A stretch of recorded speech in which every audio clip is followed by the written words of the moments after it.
Good morning, everyone. Today, 25th July, Saturday, 2:57 p.m. in the morning, and we are going to cover 25 questions of this PDF MCQ of political subject के preamble के हम 50 में से 25 MCQ cover करेंगे। 25 का reason ये है कि आप इसको रिवीजन पर्पस या फिर how to deal the low hanging fruit in the examination, इसके पर्सपेक्टिव से हम देखेंगे। So without and wasting time let's get started. तो हमारा पहला क्वेश्चन है, the preamble of Indian constitution begin with which word. तो हमारा कॉन्स्टिट्यूशन मतलब कौन से शब्द से शुरू होता है। तो हमें पता होना चाहिए कि उसकी शुरुआत होती से we the people of India, ना कि वी द सिटीजन। नहीं, ये ऐसा तो कोई मेंशन नहीं है। वी द पीपल, ये बात ठीक है लेकिन आधी अधूरी है। लेकिन आंसर सी जो यहाँ पे सही में बताता है कि we the people of India, इसका सही आंसर है। तो एक बार मैं इसकी जो मिनट थिकनेस वो मैं थोड़ी कम कर देता हूँ। ओके, उसके बाद बात करते हैं जो concept of preamble in the Indian constitution. Concept preamble का इंडियन कॉन्स्टिट्यूशन में से तो कौन से कंट्री में से हमने प्रीएम्बल का कॉन्सेप्ट है वो हमने बोरो किया है, यूएस, यूके, फ्रांस और कनाडा।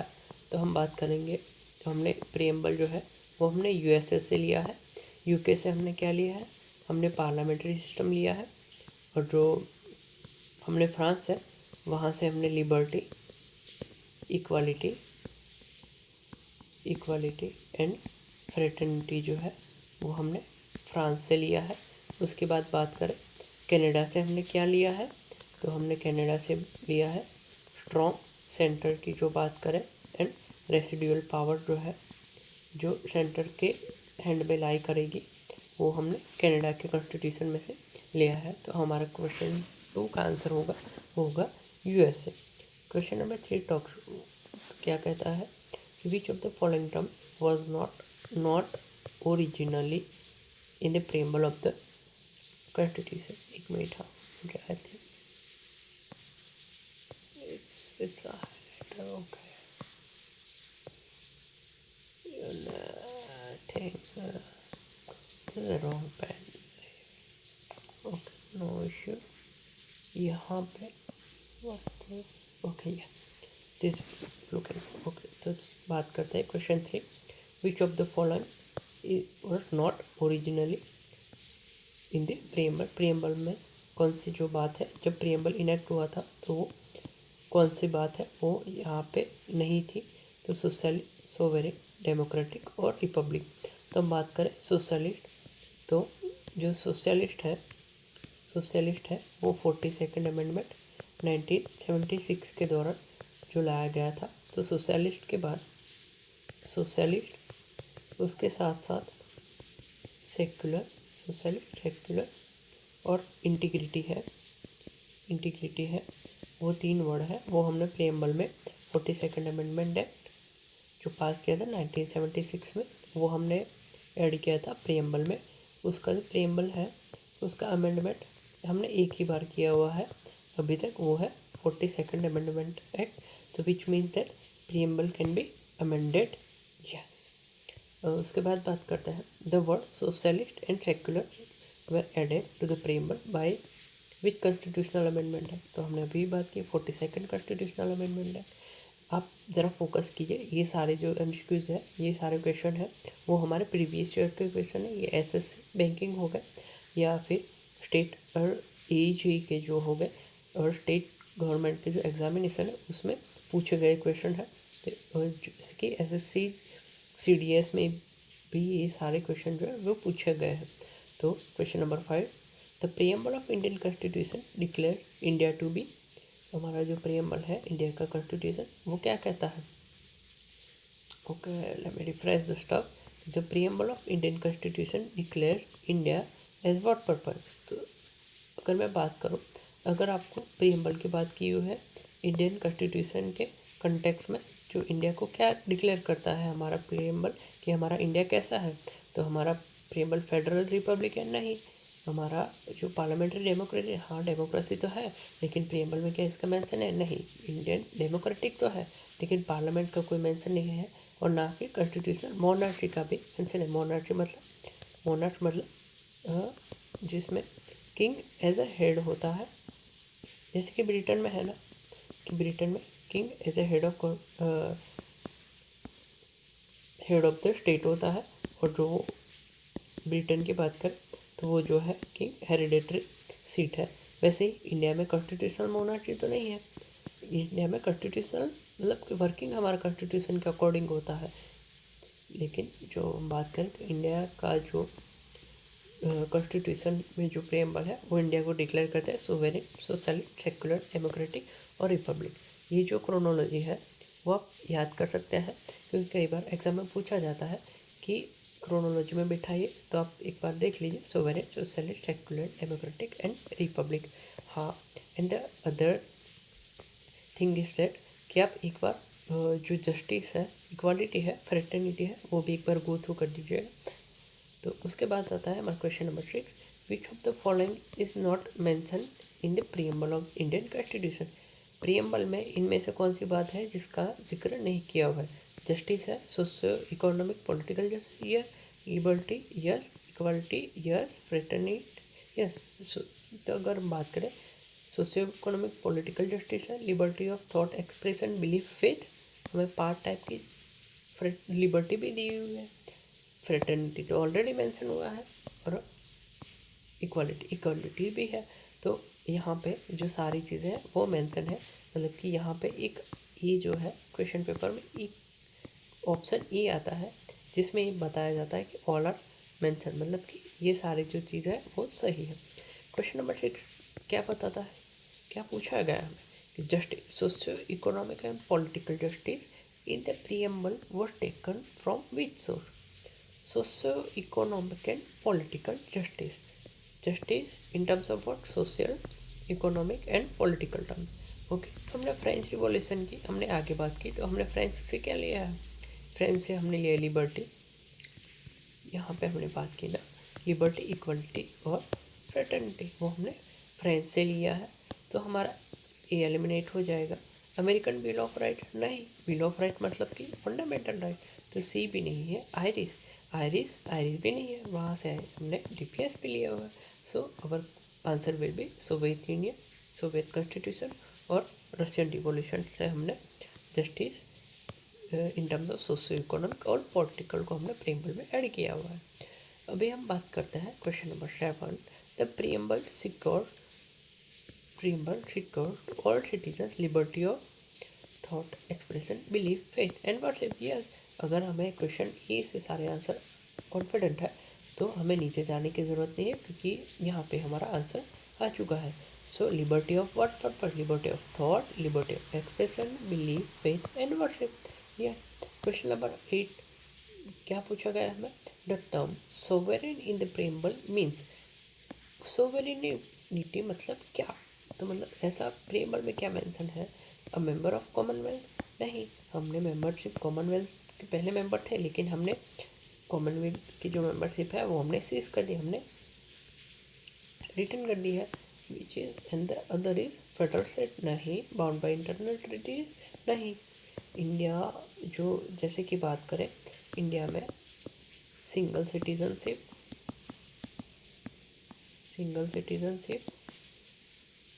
प्लस सिंगल कॉन्स्टिट्यूशन है, one constitution for one nation. India कोई जो इंटरनेशनल ट्रीटीज़ है उससे बाउंड नहीं कर सकता, इन्फ्लुएंस नहीं हो सकता, तो मतलब कि हमारा सोवरेनिटी है। तो उसका मतलब क्या हुआ कि प्रीएम्बल में इंडिया जो है इज नॉट डिपेंडेंट और not subject to any external authority. India की इंटरनल अफेयर्स में एक्सटर्नल अथॉरिटी का कोई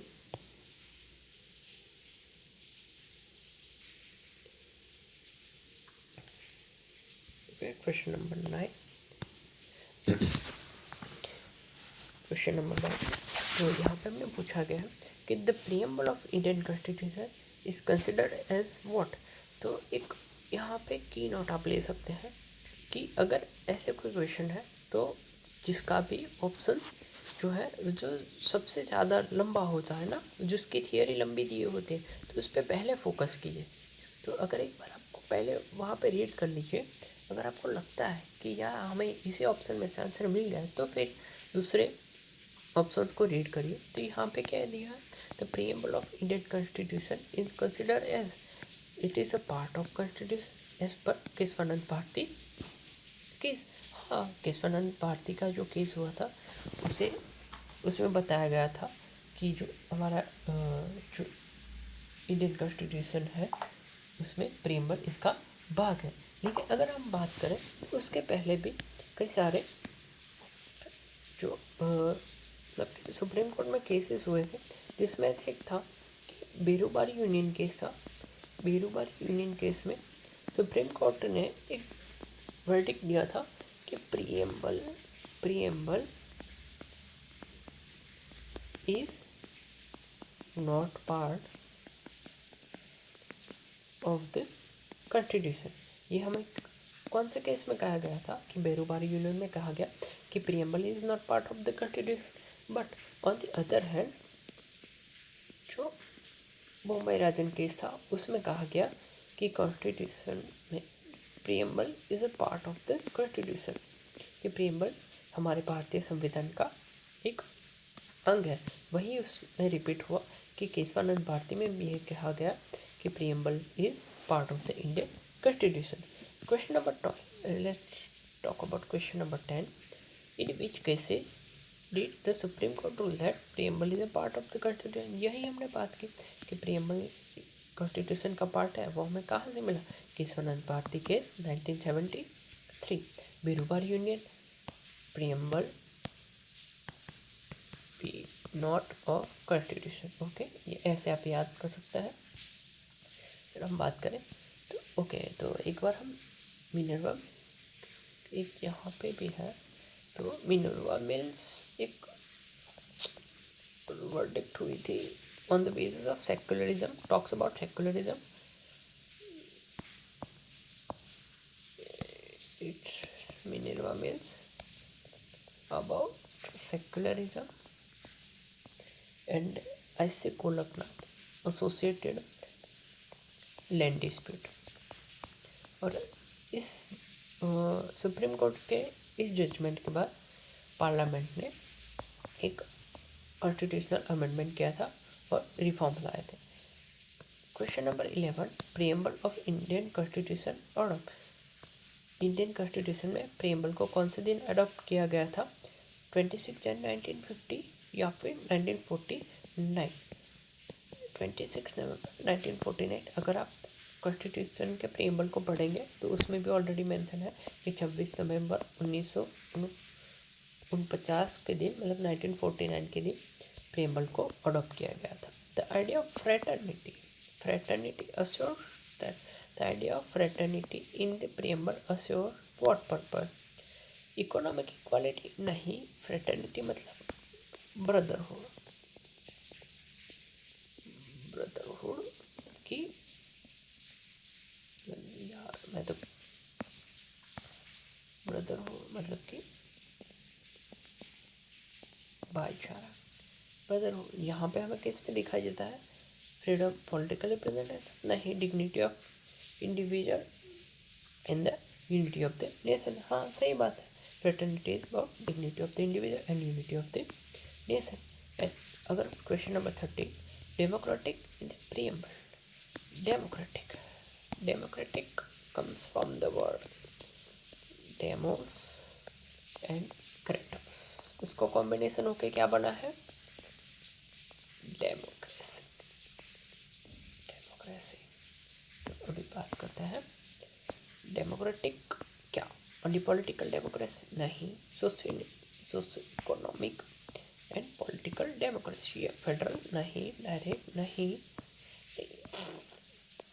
अगर हम बात करें इलेक्शन की, तो हमारे इंडिया में दो टाइप के इलेक्शंस होते हैं, डिस्पाइट ऑफ हैविंग डेमोक्रेसी, एक direct and the other is indirect. Direct democracy मतलब कि जहाँ पे लोग होंगे वो लेजिस्लेटिव को बताएंगे कि हमें ये लॉज चाहिए और इसमें ये रिप्रेजेंटेशन चाहिए, मतलब टॉक्स अबाउट डायरेक्ट डेमोक्रेसी। सो हमारे इंडिया के अंदर हमें कौन सी डेमोक्रेटिक वैल्यूज़ है, तो socio economic and political democracy. Question number 14 talks about which case was declared that the preamble cannot be amended under Article 368. Berubari union case नहीं, सज्जन सिंह केस नहीं, गोलकनाथ नहीं, preamble cannot be amended नहीं. The reason behind that, the preamble was once amended. उसका already एक बार amendment किया गया था। बेरोबार union ने हमने देखा कि प्रियम्बल तो is not part of the government, not part of constitution. Golaknath about land dispute, तो सज्जन सिंह की तो बात ही नहीं हुई यहाँ पे हमारी। द अदर भी हम बात करें republic, the term republic in the preamble indicate India as a republic. Hereditary head of state नहीं, हमारे हेरेडिटरी नहीं है। नॉमिनेटेड हेड ऑफ स्टेट नहीं, elected head of state yes, military तो नहीं है। अगर nominated head of state and head of government भी कह सकते हैं, जैसे कि हमारे जो पीएम साहब है, प्रधानमंत्री जी, वो तो नॉमिनेटेड नहीं है, वो तो इलेक्टेड है। Okay, the preamble of Indian constitution was drafted primary by Jawaharlal Nehru. The reason behind that, B R Ambedkar क्यों नहीं, यहाँ पे राजेंद्र प्रसाद और एसवीपी तो आएंगे ही नहीं। एसवीपी प्रोविंस के बारे में बात करेंगे, ठीक है। B R Ambedkar drafting committee के चेयरमैन थे, ड्राफ्टिंग कमेटी के चेयरमैन थे, बट किसने ड्राफ्ट किया था, जवाहरलाल नेहरू ने। फर्स्ट जो सिटिंग हुई थी उसमें ही कौन सा दिन वो आप हमें कमेंट सेक्शन में बताएंगे। कॉन्स्टिट्यूएंट असेंबली की पहली सीटिंग में इन्होंने ड्राफ्ट कर दिया था, मतलब कि जो प्रियम्बल है वो टेबल पे रख दिया था कि हम ऐसी कुछ बात करेंगे। Question number 17 talks about which of the following describe the nature of preamble. Preamble का नेचर क्या है? Preamble is justiciable in court नहीं, preamble is not justiciable in court yes, it is not justiciable but helps in interpreting the constitution yes, क्योंकि उनमें से fundamental right एनडीपीएसपी जो है यहाँ से भी हम वैल्यूज कंसिडर कर लेते हैं लॉ मेकिंग प्रोसेस में। Preamble helps the word secular what does mean secular means India is atheist nation नहीं, state has no official religion and treaty मतलब ट्रीट ऑल रिलीजन इक्वली। या इंडिया का कोई specific religion नहीं है, मतलब state religion नहीं है, like India nor Hindu nor Christian nor Buddhist nor Muslim nation, so that we can say that India is a secular nation and it has no official religion। अगर हम आगे बात करेंगे फंडामेंटल राइट में, वहाँ पे हम डिटेल में डिस्कशन करेंगे। Question number 19 equality of status and opportunity in preamble. Equality of status and opportunity, freedom नहीं, एक्सप्लॉयटेशन नहीं, इक्वालिटी, यहाँ पे मैं बात कर दी equality. Question number 20 the objective resolution which form the basis of preamble was moving in constituent assembly. Objective resolution assembly में किसने पास किया था? तो जवाहरलाल नेहरू ने पहले ही सिटिंग में। अगर हमारी बात होगी वैसे ही ऑब्जेक्टिव रिजोल्यूशन कब पास हुआ था? 13 दिसंबर 1946 को यस, पहले ही सिटिंग हुई थी 13 दिसंबर 1946। Question number 22 which of the following is a correct order of word describing what in the preamble? Socialist, secular, democratic, sovereign, socialist, democratic, republic. Sovereign, socialist, secular. Sovereign, नहीं. Sovereign, socialist, secular.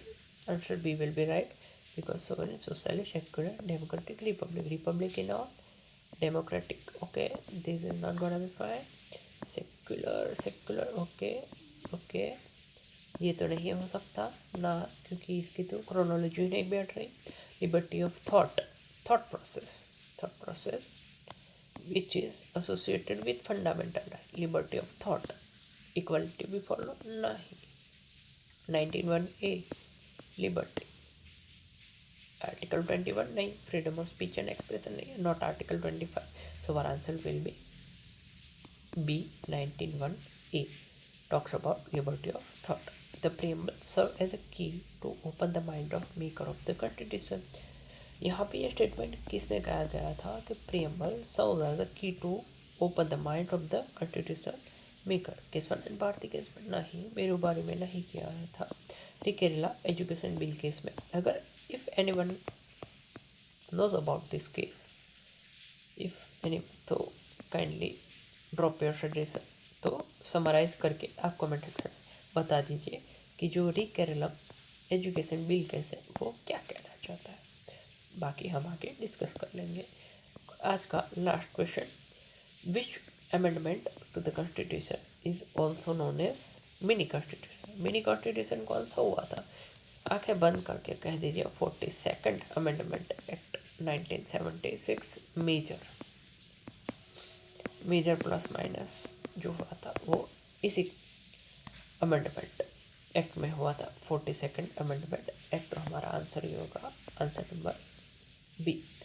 सो यहाँ तक हमने complete कर दिया है. So we are going to meet you soon in their next video session. तो हम आगे यहाँ पे 26 के 50 तक के क्वेश्चन जो है वो कवर कर देंगे. तो मिलते हैं आपको अगली वीडियो में. तब तक के लिए बाय बाय.